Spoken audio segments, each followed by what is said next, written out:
Une femme ghanéenne vivant en Angleterre pendant son mariage qui a été organisé à Koumassi au Ghana, elle finit par devenir aveugle le jour de son mariage alors qu'elle était habillée en robe de mariée, histoire mystique. Avant toute chose, j'aimerais vous dire, prions sans cesse. Surtout de ne pas oublier que le monde ici-bas est un monde là où il y a plusieurs mondes. Cette histoire que je suis en train de vous raconter, ça s'est passé en août 2022. Voilà, l'histoire m'a été envoyée à ce jour par Grâce Ozaré, originaire donc de Ghana et venant d'un quartier de Koumassi qu'on appelle Bantama. Et voilà, j'aimerais avant tout vous dire, restez connectés. Mais surtout, méfiez-vous aux membres de la famille. Méfiez-vous à ceux qui vous entourent. Ceux qui ont l'habitude de rire avec vous, parfois ce sont vos pires cauchemars. Voilà, Grâce Ozaré, une jeune femme brillante qui avait quitté il y a longtemps le Ghana. Et donc, son quartier de Batama à Koumassi, qui avait quitté là-bas, là où vit toute sa famille, et était parti donc en Angleterre pour aller chercher une vie meilleure, comme toutes les femmes. À l'époque, elle était partie, elle était très jeune. Arrivée en Angleterre, après avoir travaillé, cherché la vie de gauche à droite, jusqu'à ce que un jour, Grâce rencontre son âme sœur, son homme de cœur, son coup de cœur. Et là, Grâce s'est dit, c'est avec cet homme-là qu'il voulait véritablement faire sa vie. Cet homme s'appelait Kwame. Et donc les deux commencent donc à vivre ensemble en concubinage. Et suite à cette relation-là, Grâce et Kwame ont eu 2 enfants. Et après avoir obtenu 2 enfants, c'est que les deux ont décidé donc de se marier. Et donc il fallait se poser pour se marier. Très vite, la famille en Afrique a été informée. Grâce et M. Kwame décident donc que tous les événements devaient se passer donc en Afrique. Le mariage d'état civil ainsi que leur dot, tout devait se passer en Afrique. Les deux ont commencé à se préparer et donc ont fixé la date. C'était en août 2022.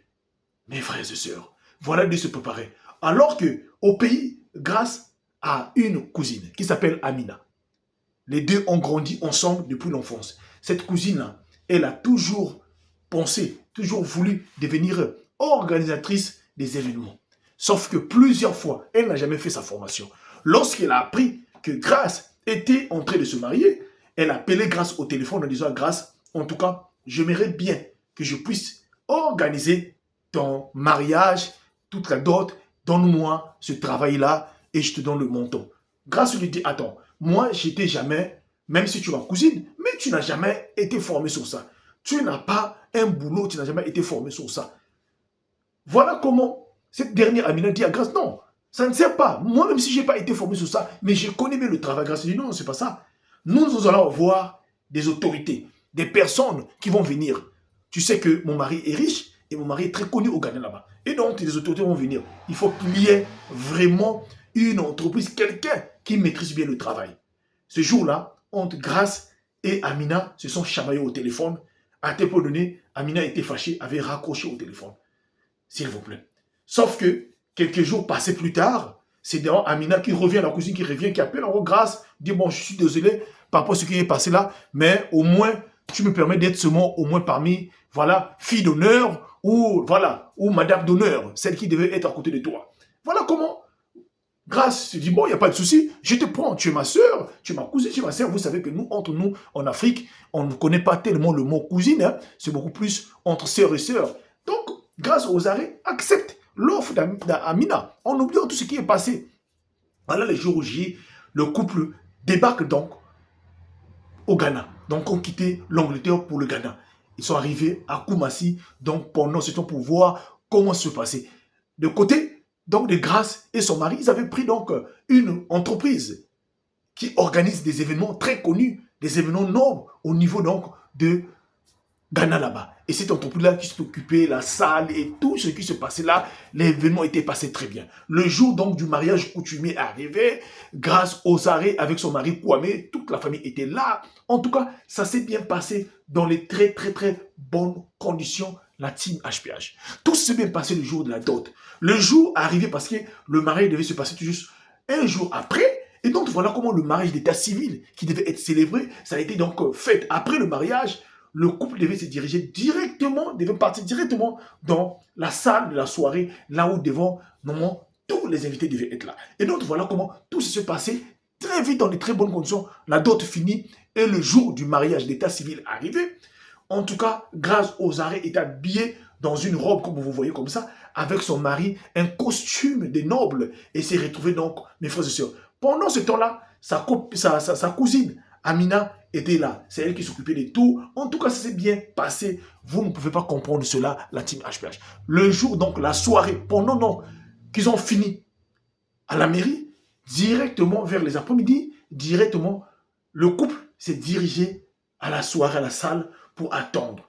Donc, la soirée devait commencer à partir donc, de 21h. Déjà, la fête devait commencer. Et voilà, le couple était déjà arrivé et déjà logé dans une salle, une pièce qu'ils avaient déjà préparée, qui était juste dans la salle de là où se tenait la fête du mariage. Et voilà, le temps est arrivé, voilà, les gens étaient là, pendant que la dame s'est levée, la dame avait refusé de porter n'importe quoi, elle dit non, moi, ma soirée là, je mettrai toujours la robe, ma même robe que j'ai mis à la mairie là. Donc, elle était là, tout était bien, les gens s'occupaient. Et donc, à un moment donné, pratiquement vers 22h30, voilà, la clim de la salle ne donnait plus bien. Donc, la mariée commençait à transpirer avec, donc vous savez, avec les produits qu'elle avait mis sous la peau, elle commençait à transpirer. Et c'est en ce moment-là que Amina décide donc de donner grâce aux arrêts une pochette pour qu'elle s'essuie. Et donc, voilà comment, après avoir essuyé son visage, et donc tout a continué. Sauf que la soirée a continué. À un moment donné, lorsque maintenant elle s'élève pour aller maintenant debout, afin que les gens viennent déposer, donner les cadeaux, et là, en ce moment-là, grâce aux arrêts, ne voyait plus bien. Elle dit à son mari, elle ne voit plus. Son mari dit, attends, qu'est-ce qui ne va pas? La fête vient de commencer. Là, nous sommes arrivés au point des cadeaux. Qu'est-ce qui ne va pas? Il dit, non, je n'arrive plus à voir. Grâce est devenue aveugle aussitôt là. Elle dit, je ne vois pas. Les gens sont venus là, vous savez, de la fête, les gens sont pris de panique. Grâce ne voit pas. Sa cousine, tout le monde là, on a pris de l'eau, on a mis sur son visage. Rien, mes frères et sœurs. Le tissage, déjà la perruque qui était là, on a commencé à lever la perruque, il faut l'emmener. Rien. Voilà comment la fête de mariage se transforme comme un deuil. Grâce n'y voyait plus. Ça devait mener des pleurs, des cris. Son mari ne comprenait pas. Qu'est-ce qui est arrivé? La team HPH. Son mari ne comprenait pas. Or, il savait que le mari de Grâce était un diacre dans une église en Angleterre. Donc, c'est un homme qui prie beaucoup aussi. Et donc, il avait bien préparé son terrain avant d'arriver au Ghana. Sa femme, qu'est-ce qui ne va pas? Il dit, mon mari, je ne vois pas. La famille, là, voilà. La soirée, il devait aller à la fin. La soirée était arrêtée parce que pourquoi? La mariée a été conduite à l'hôpital pour des examens le plus approfondis. Arrivé à l'hôpital, les médecins ont tout fait, vérifié ses yeux. Tout était intact. Il n'y avait rien. Il n'y avait quelque chose qui montrait que Grâce avait un problème de vue. Ses yeux étaient normaux. C'est là où son mari dit non, il y a quelque chose qui ne va pas. Ses parents ont commencé à se lever là, sa mère, son père, tout le monde. Chacun commençait à s'agiter. Voilà comment Grâce est retrouvée à l'hôpital. On ne savait pas pourquoi elle était à l'hôpital. Donc là, la soirée, mes frères et sœurs de la fête, qui se transforme donc en drame. C'est là où son mari dit non. Si on peut tout me ravir, on peut tout me prendre, mais pas la femme. On peut tout me ravir, mais pas cet événement-là. Le mariage là, que nous avons voulu tenir là, ça va se tenir. Même si ça va être repoussé, ça va se tenir. Le même jour-là, la team HPH, le mari, donc M. Kwame, mes frères et sœurs, il dit à sa femme, tu restes à l'hôpital ici là. Tu restes à l'hôpital, moi je me retire. Voilà, M. Kwame demande aux parents, est-ce que vous pouvez me montrer, parce que je maîtrise, à l'entrée, je suis allé, montrez-moi une partie là où il y a une plaine, je vais me retirer. Voilà comment on lui a montré un endroit. Le monsieur s'est retiré, mes frères et sœurs, pour un jeûne de 3 jours, mes frères et sœurs. Le monsieur s'est retiré uniquement pour ça. Le monsieur s'est dit, nous sommes venus au Ghana avec ma femme pour se marier. Et donc, après cela, nous devons rentrer avec ma femme en bonne santé. Et donc, voilà comment monsieur Kwame s'est retiré pendant 3 jours de jeûne et prière afin de parler à Dieu. Aucune personne n'avait ces nouvelles. Il a bloqué son téléphone, il a tout bloqué, il avait donné l'autre, il avait tout. Il est resté pendant 3 jours, pendant que sa femme pleurait à l'hôpital. Il priait, intercédait, intercédait. Pendant les 3 jours-là, c'était chaud sur M. Kwame. Il intercédait, priait, il n'avait même pas besoin d'une personne en ce moment-là. Il s'est retiré. Il était tellement il disait que non, il faut que le mariage là puisse finir la team HPH. Il faut que le mariage puisse finir la team HPH. Il a commencé à noter jusqu'au troisième jour. Au troisième jour, vers le soir. Voilà, mes frères et sœurs, grâce aux arrêts à l'hôpital. Ce soir-là, sa mère, son père, tout le monde était là, à l'hôpital. Voilà, grâce à l'Angers, et donc, c'est ceux qui étaient bandés, qui demandent à ses parents, enlevez-moi d'abord cela. Quand on enlève ça, grâce commence à revoir à nouveau. Commence à voir à nouveau. Donc, grâce commence à voir son père, sa mère qui était là, ses frères et sœurs. Grâce commence à crier au lit de l'hôpital. Où est son mari? Elle demande de retour, où est son mari? C'est là où ses parents disent, ah, ton mari, depuis que tu es rentré dans cet état-là, ton mari était parti, voilà, dans une plaine là. Nous l'avons montré là. Il était parti là-bas. Ça, c'est déjà le troisième jour là qu'il est là-bas. Il dort là-bas, il ne mange pas. Il est dans jeûne et prière là pour ta situation. Grâce était dépassée par rapport à l'attitude de son mari. Et là, voilà comment, quand Grâce est sortie comme ça, le même soir là, avec les gens de la voiture là, délégation pour aller donc chercher son mari. Sont arrivés sur place là, la team HPH. Son mari était concentré dans la prière. C'est Grâce qui crie son mari. Son mari voit comme ça. La femme avait retrouvé sa vue, mes frères et sœurs, soit après tout juste 3 jours, mes frères et sœurs avaient retrouvé sa vue. Mais un événement qui va venir tout expliquer qu'est-ce qui s'est passé.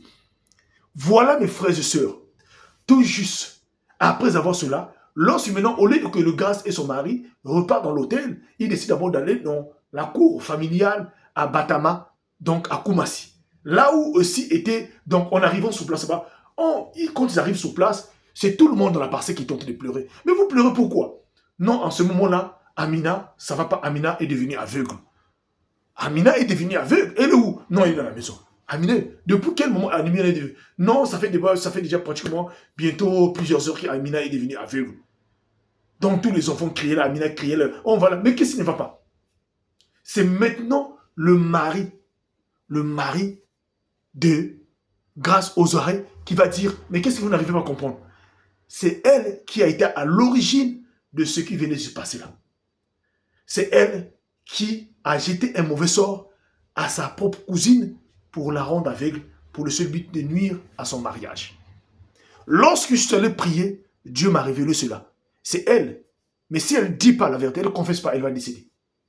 Si elle ne dit pas la vérité, elle va décéder. Lorsque Amina a entendu ces paroles-là, Amina s'est dit, effectivement, ça c'est Dieu. Elle a commencé donc à confesser. Elle a dit que c'est elle qui était partie voir le féticheur et le féticheur lui avait donné une pochette qu'elle devait. Donc même le problème de la climatisation ou dans la salle, là, c'est Amina qui avait fait cela. C'est Amina qui avait créé cela mystiquement, que la salle puisse être chauffée comme ça pour que le marié puisse sortir à l'aise afin qu'elle puisse profiter de suer sa cousine grâce aux arrêts. Et voilà comment elle a confessé devant tout le monde. Tous les parents qui étaient là-bas étaient dépassés de l'agissement. Le mari de Grâce aux arrêts, M. Kwame dit, ce n'est pas tout. Elle vit ici avec son mari. Ils ont combien d'enfants? Ils ont 2 enfants avec son mari. Dans la parcelle, si vous l'avez logé ici, là. Mais le monsieur qui vit avec lui, là, ce n'est pas son mari. La petite, là, avait donc envoûté son propre mari, qu'il était parti voir le même féticheur. Elle a l'habitude de fréquenter des féticheurs. Et c'est là elle avait fermé son mari. Mais aujourd'hui, là, son mari aussi va être libéré.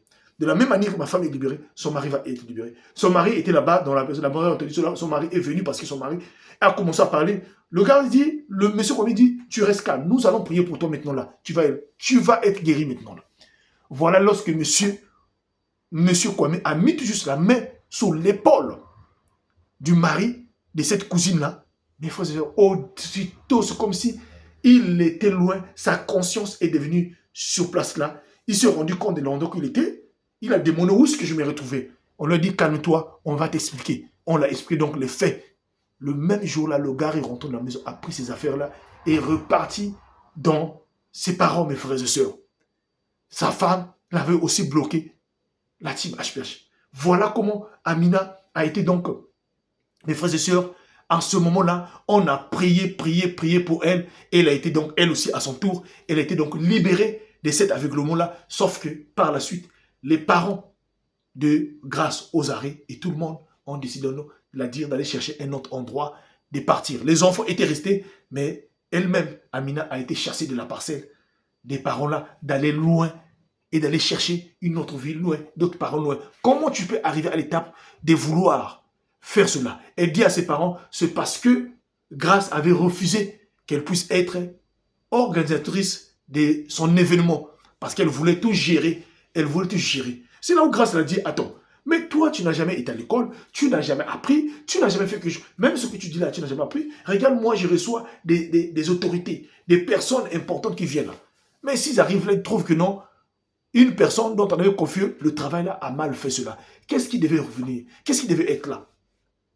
Donc, c'est seulement ça que tu es passé par là. Voilà pourquoi. Et donc, comme Grâce avait refusé, et donc la seule manière pour atteindre Grâce, elle était obligée de devenir comme la dame de compagnie pendant donc son mariage pour permettre afin de rentrer dans son paramètre afin d'arriver à faire du mal à Grâce. Et c'est ce qu'elle a même pu faire, elle a même fait et arriver même. Gloire soit rendue à Dieu parce que le mari de Grâce aux arrêts est une personne qui prie beaucoup et avait compris qu'en ce moment, quand on a donné le diagnostic à l'hôpital, que le diagnostic n'était pas normal, il s'est dit que c'est un problème de Dieu et donc il s'est retiré pour prier. Combien de personnes peuvent le faire?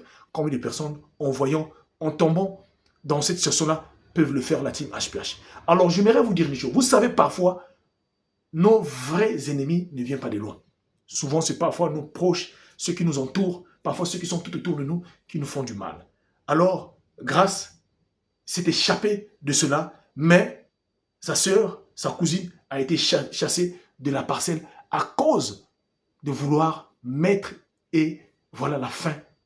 Et donc, le mariage, au lieu que les deux puissent partir là, voilà comment la fête de la soirée a été donc repoussée. Ils sont restés là-bas au Ghana, à Koumassi. Ils ont donc pu organiser la soirée comme il était dit. Ils ont invité encore tout le monde et la fête, mes frères et sœurs, était une réussite totale. Vous ne pouvez pas comprendre cela. Voilà comment, mes frères et sœurs. Parfois, vous savez, vous avez créé une entreprise, vous créez quelque chose et que vous voyez un frère, un cousin qui n'a jamais été à l'école, mais qui veut devenir directeur. Il n'a jamais appris, mais il veut devenir secrétaire. Parfois, il ne sait pas écrire, mais il veut travailler avec vous, mais devenir directeur. Parfois, vous posez la question, vous dites, mais ça, c'est la sorcellerie ou comment? Il veut devenir président de la République, il veut devenir quoi que ce soit, mais il n'a jamais appris quelque chose, il n'a jamais fait une formation. Parfois, il est analphabète, mais il veut faire cela. On peut dire, oui, il est peut-être optimiste, on peut dire cela, mais la team HPH, à un moment donné, soyons sérieux. Organiser une très grande soirée demande beaucoup d'énergie, demande beaucoup de compétences, demande beaucoup. Vous pouvez demander à ceux qui ont l'habitude d'organiser les fêtes, les organisateurs des événements, des grands événements, ils peuvent le dire. Ce n'est pas un travail donné, tu vas te réveiller comme ça, préparer, faire cela. Ça demande des études, ça demande d'apprendre. Et donc, ce que Amina voulait faire là, c'est de l'aventure. C'était pour le but peut-être de détruire la fête de sa cousine. Voilà. Lorsque sa cousine a refusé, voilà comment ce qui s'est passé. La team, faites excessivement attention. Surtout, ayez toujours une vie de prière. Ce qui a sauvé Grâce, c'est son mari. Vous avez vu l'attitude de son mari, c'est la prière. Alors moi, je voulais vous dire une chose. La prière a une grande efficacité. Lorsque vous êtes juste et que vous êtes honnête envers Dieu, c'est votre prière a une grande efficacité devant Dieu. Lorsqu'on dit que la prière du juste a une très grande efficacité. Lorsque vous vous reprochez absolument de rien du tout, vous pouvez prier forcément et Dieu fera grâce. Je vous dirai une chose, s'il vous plaît. Lorsque vous êtes prête à se marier, pendant le moment que vous avez annoncé à votre famille, prenez des moments de jeûne et prière. Si vous m'avez écouté là, prenez. C'est en ce moment-là que le diable se lève. C'est en ce moment-là que les ennemis se lèvent pour vouloir détruire. S'ils n'arrivent pas à vous atteindre avant le mariage, ils vont chercher que ce se passe pendant le mariage. S'ils n'arrivent pas, et donc ça sera après le mariage, c'est à vous d'être très sage, d'être très intelligent afin d'éviter que cela puisse arriver. Que Dieu nous bénisse, que Jésus-Christ qui est notre Seigneur et Sauveur nous couvre encore davantage. Seigneur, voilà, le mariage, c'est une institution voilà qui vient de Dieu. Soyez prudents et soyez vraiment discrets. Que Dieu nous bénisse. Partagez-moi cela. Merci.